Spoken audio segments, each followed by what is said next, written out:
А в Сибири бушуют лесные пожары. За минувшие сутки ликвидировано около 70 природных очагов, но пылают по-прежнему тысячи гектаров. Самая сложная обстановка в Преамурье. Там зарегистрировано 20 очагов возгорания. Из них удалось потушить только 6.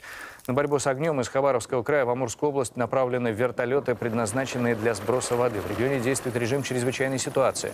В Забайкалье количество пожаров за выходные увеличилось в 3 раза. В региональном управлении Минприроды сообщили, что пылает более 400 гектаров леса. Угрозы жилью пока нет. Огонь тушит почти 200 человек и десятки единиц техники. Также непростая обстановка в Хабаровском и Красноярском крае, Приморье, Бурятии, Еврейской автономной области и Тыве.